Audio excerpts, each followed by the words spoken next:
God kväll och välkommen till detta webbinarie till Bank Nordic. Vi har haft några småvis tekniska trubbelakar, så halt jag kom till goar. Ävne av webbinarien i kväll uilöver, och det är våra uilöverrådgivare Hjaltemor Jakobsen som får greja kom närifrån. Han får med till Anna att svära spurningon så som kvad en uilöva, hur kommer en bäst från början och hur kan man göra uilöver i grönt och borardikt.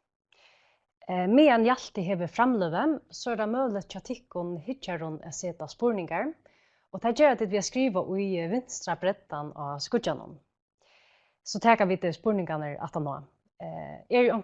Tekniker avbjörngar, så kunde det eisen skriva spurningar om detta i vinstra brettan. Det är så läsa åkara tekniker i dansk, så tog vi det bin om att skriva tarspurningarna av dansk. Mikrofoner och kameran är slagt under webbinaren, så att det behövs inte att huxa om. Tar jag tid sätta spurningar, så är det bara vi som söker spurningarna, till sig hinne som låter av webbinaren, så inte kvar spurningar kommer in. Och vi söker inte kvar som skriver spurningarna, så det är pura anonymt. Åren att det hjälpte för igång, så får jag lycka nämna att vi till Bank Nordic är i färd vid att göra en podcast-rö. Och våra första potter är ute, så till er välkomna för in Spotify eller Apple Podcast att lusta efter potten som snurrar sig om uilöver. Men först, Hjalte, gör så väl.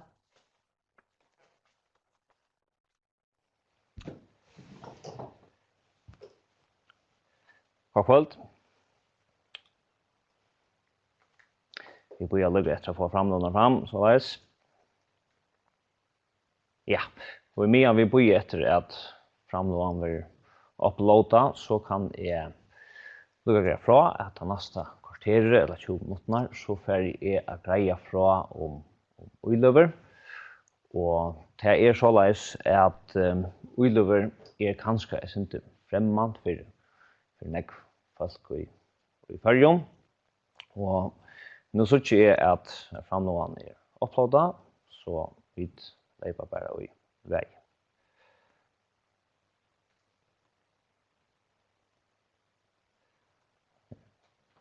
Yes.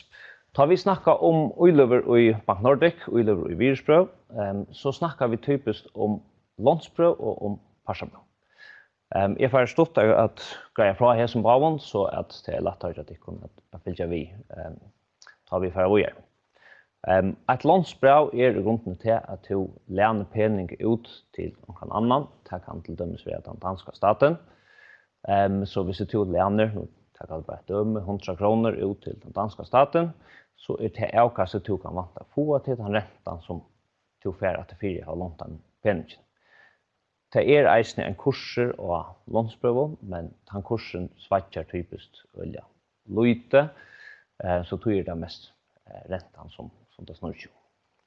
Ett parsabröv efter motet till svartjar mera, så att du köper ett parsabröv, så köper du i runt en parst av en felaje eller en virke.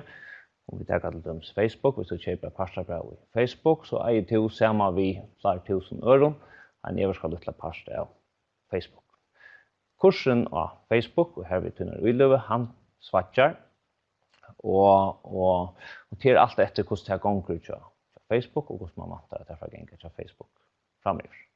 Så til i høyheten teipa i virusbrøvene som vi får at drive i. Vi hoppar på till den stora spårningen, ja, men hur ska vi göra uilöver i virusbröv? Jag har tidigare här på nummer 12, efter 12 från 2003 och så till det. Hvis du hever, la ta oss som döme en pension och så sätta en inlandskonto, det vill säga du bara sett pengarna i banken, så hej du till första året tar räntan vara sin högre, så hej du sin avkastet, men nu i 2020, la oss säga du sätter 100 kronor i 2003, nu i 2020 så är det 100 kronor blir 116 kronor. Hittar jag detta landsbröven, så är helt enkelt lite större avkast, och tar 100 kronor så sätter jag i 2003, tar det blir cirka 130 kronor. Här på mot parsabröv, hvis du sätter 100 kronor i 2003, så är det blivit till upp på motor 340 kronor, är det 100 kronor blir till i det. Så det är huvudsakligen tog att man i alla fall ska göra sina tankar om man ska göra uilur.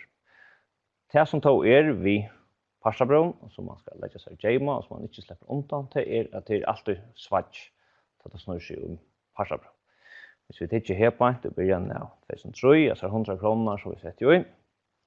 Det har vokset så de første 5 årene, til 100 kroner ble det nok så kjøtt til 140 kroner, men så kom fortsattgreppan, og det rakte parsabrøn i harst, og til 100 kroner kom så helt ned, og var så 45 kroner ta vi var i botten i 2008. Men så igjen som det suttja, så det kom 4 i atter, og selv om det har vært Når du bumper vennen, så det til å vokse nekk mer enn bare landsbrød og så innholdsrenta. Hvis vi lykker tror at sende mer i dette vi svartjer noen, så har vi lykket tidlig til vildere til år, 2015. Og bare for at jeg greier sende mer fra hvordan det svartjer.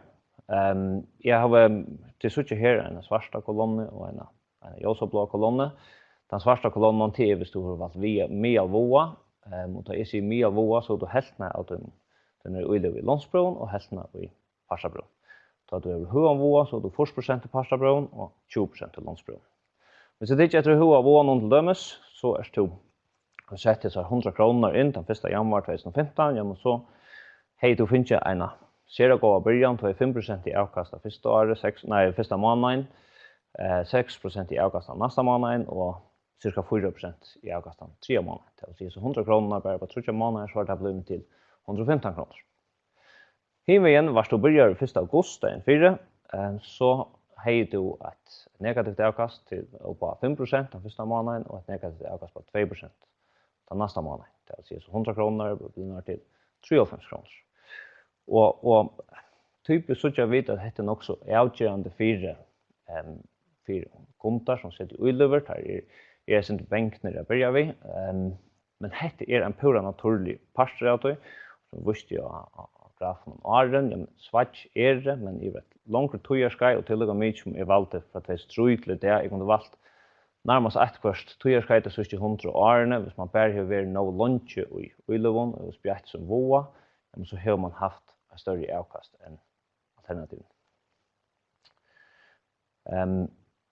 For å lukke at jeg viser et døme her på en, så hvis jeg sier at jeg hittar til ljosablå i linjene, så det en person som da han var 20 år, begynner jeg å spære opp, vi kan si døme til pensjon, og begynner jeg å spære seg opp 50 kroner mars, og sette til i løver.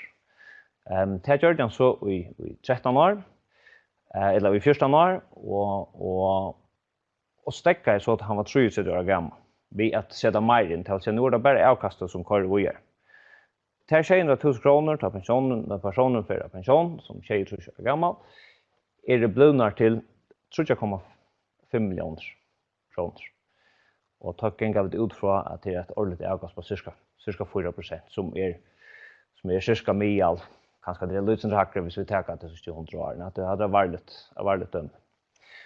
Person nummer 2, han har ikke sett sånne penning, eller er ikke begynner å spære opp, og togskildsjån heldur ikke har sett noe i uiløver, han begynner å spære opp, og sitter i uiløver som 30 år gammel, og skal vi komme til noe opp at her som 3,5 millioner, så skal disse personen altså bruke 1,6 millioner altså til oppsparing. Ja? Så måneden av å begynne over 13 år settene, altså 1 million kroner. Du skal spære 1 million mer opp for at ha det samme penningen til du for pensjon. Men så var det omkring det kunne ganske eldre enn 20 år. Altså. Man skal i hvert fall gjøre sånne tanker, nok så kjøtt, om at hva skal uiløver nega for meg. Og typisk så begynner man kanskje at hugg som heter kanskje når man kommer tattar på pensjonsalderen, men til ikke grunn til å bo så lunge til hente pensjonen som først hever til stenter og kontoene, og man kan ikke bruke henne penningen. Så det er nok så opplagt, og i hvert fall i samband med pensjonen, at gjøre seg her tankene. Ja, hvis vi så hopper videre til neste evne, som kvinner og oppsparing, så vi da haft det som fokus i søsne, så arbeider kvinner ofta nysettet tøy, de starmer som de hever, Här har typiskt eisen starv som har lagt lön. Och här vi är pensionsiltjalt till Heimon eisen lagt. Till liv var så eisen långkurs så till sig att det här var en större tojarskajt att det blir pensionerade brukar så pengar på så till eisen. Man ser en avans för det här man säger så där. Det som så visst eisen som vi har runt där här i Nordic det är att här eisen minne våfus. Och det är så minne våfusar så menar vi att här är mera bänknar för Ullevån och det ofta minne våa alltså en människa. Och hvis du sitter här så börjar samman till att säga att du börjar betalar lakre in i pension samtidigt som du ganska helt i åter vi att göra Ullevån. Ja, men tatt så som kvinna är blind 23 år gammal och ska ha pension. Ja, men så är månen ser stor hvis du blandar hespa i tingen samman och vi i mån till män. Hvis vi så hoppar vi till nästa ämne som är Ullevån och borardikt. Så myndene har vi stjålet fra våra samstadspartner Banken Väst. Där har så råkna ut över ett helt liv hos vi som personer kunne hvis vi brøyta våra vänner till helt liv hos utlat vi så kunne minko. Och till dömes hvis man brukar en torskesnår istället för en torskesumle alltså liv så kan man minka CO2-utlatet vid 2 tonson och brukar du hellre cyklarna en bilen så kan du göra det vid 20 tonson. Men sätter du in i Ullevån hvis du börjar tulja och gör Ullevån och spär upp ett helt liv och bara och till fokus och sätta det i borardikt Ullevån. Ja, men så att det räknar sig fram till att så kan du minka CO2-utlatet vid 520 tons.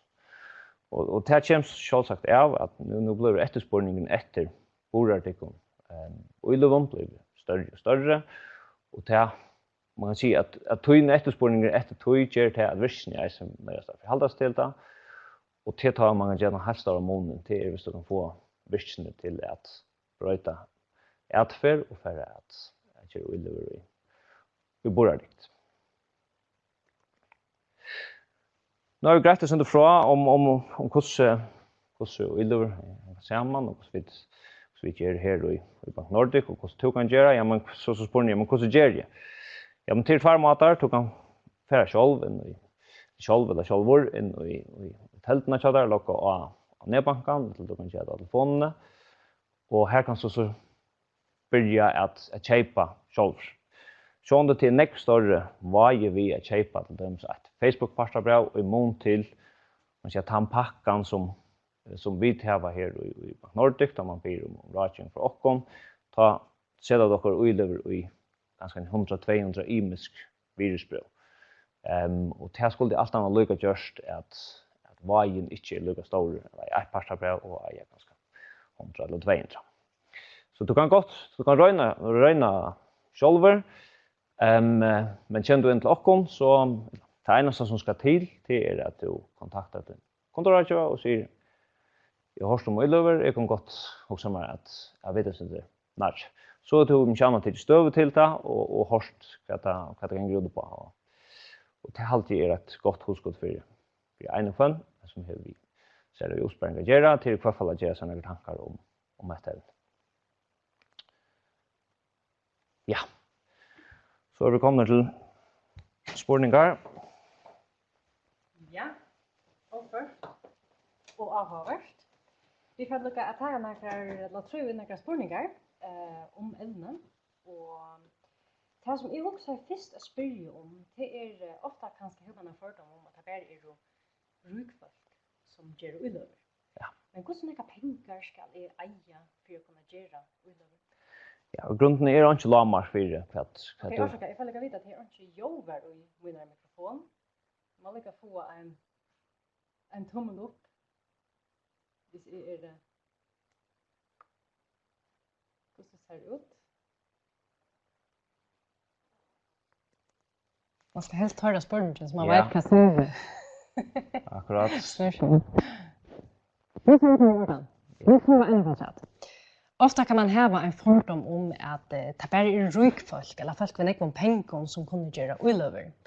Men hur snacka pengar ska jag häva för att kunna göra Ullevån? Grunden är inte lamar för det för att du kan sätta i löver, alltså du kan börja vid 1000 kronor, du kan börja vid 500 kronor. Grunden är inte lamar, det är inte en kostnad över allt och förbunden vid att göra i löver och sånt att det gör kanske inte mening att sätta 200 kronor i, men så tar vi spara upp till pension så typiskt så kommer vi rattla kött upp på några 1000 kronor så i mån till uppa så är det inte börja vid till det mycket. Nu är du särföringen och jag vet inte om Ullöver jag kan säga mig avslöja på en vägen. Hvordan heldur du att man ska vita när man börjar att göra Ullöver? Vad ska man sätta sig nu? Ja, så man ska veta så grundläggande tension som jag rättar sig ifrån. Jag bara inte om vad det landsbrev och vad det pastabrev är. Och så ska man veta att det är en varje tillknytning, men man kan minimera att han vånar center via spraya sina risiko, han har en länkan tojarkarm. Men för utan det, du ska inte vita så eller nej. Det är gärna det som jag tänker gjorde på, så kommer det till det vid tag och av och fyra konton så är konton inte nöjst att sätta sig in i mer än vad det är. Nu har du nämnt Loan och Mial och Höan Voa. Hvordan vet en kan man själv eller vad man är till? Ja, alltså tar man kommer in locken och kommer in till en kundafond så tar man en sån vår runt. Så här är det några spårningar som man ska jöknen och tar du så svär alla spårningarna så visar det för en våa till ligger och att du kan så välja att placera det till en annan våa, men det visar ofta till dem så är en spårningar hvis du sätter 100 000 kronor i löver och vid du fall 15% på några månader. Vad heter så görs det? Och det är imisk från människa till människa hur vi reagerar på det och det skulle hända våa runt gärna inte ut här svär på som kondorationen nästan grejer sin fråga. Ofta tar man tankar om Ullöver så tankar man ofta om pension och det som jag kunde huxa det är visst nu man sätter pensioner eller investerar vid pensioner kan riskera att ha så ena för tjejutrush att det är unga pensioner här vi äter. Ja, vi får vi först handla spårningen men kan missa allt. Och grunden är Sverige, ja, men det som ska till, när ser vi tar med av våa, så är det helt naturligt landspröven. Nej, helt naturligt landspröven. Och typiskt är en parsta en danskon statslandspröven. Det vill säga, hvis du inte har så pengar natt, så mest den danska staten är färnheisen. Och till han inte gör det näkna 100 år, så till det som man där kallar för en trygg och illa, det är att man placerar det i dansk statslandspröv typiskt. Hvis vi tar pastabrev av parsten så har vi ju graf man äger kanske igen i 100-200 imiskon pastabröv.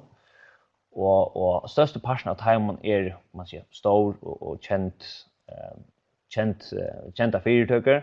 Så hvis vi skulle ta det här scenariot man ska missa allt, så mest så ska man inte Coca-Cola vara till och inte Facebook och inte Maersk och inte Vestas och så framvägs alla så stora företag som vi har sett. Så skulle det vara för en hejsen alla för att du ska missa allt. Så pensionen kanske inte så struggligt. Nej, akkurat. Det vill säga så det är ju i stöv så är det nog inte akkurat pastabröd vi tog så. Jag också lägger att han senaste spåringen du har varit inne i att det som de kallar ränteeffekten. Kan du greja inte mer från vad det här mest? Ja, alltså hvis du sätter 100 kronor i löver och du har 4% i avkast av första året, ja, men så tar du börja ta sätt några år så har du inte 100 kronor så du 104 kronor som du sätter i löver. Och så hvis vi tar efter att säga att man ser några vuxna vi några procenten av träd, ja, men så då 3 år så kommer på 120 kronor och så det här som för i löver. Det mest är bara att det är en egna löver plus avkastet som alla tunna ver för i löver och tills det man kallar för ränteeffekt och är väl ett längt till år sky som flera år som typ vi pension så helt en väldigt stor effekt. Och först har det här som vi nått i det. Tusen tack för det. Och jag färdig att tacka för att tid var och vi här. Till ett näckmara tillfälle om ett hinnan att hinna så ut. Och som i början vi nämna så har vi är färdig att göra en podcast igen. Och vi har gjort en första podd som styr sig om Ullöver. Och det är välkomna för in av Apple Podcast och av Spotify att lyssna efter hälsan. Jag får tacka till er, Hjalta. Jag får tacka till er. Och ja, tack för hjälpen.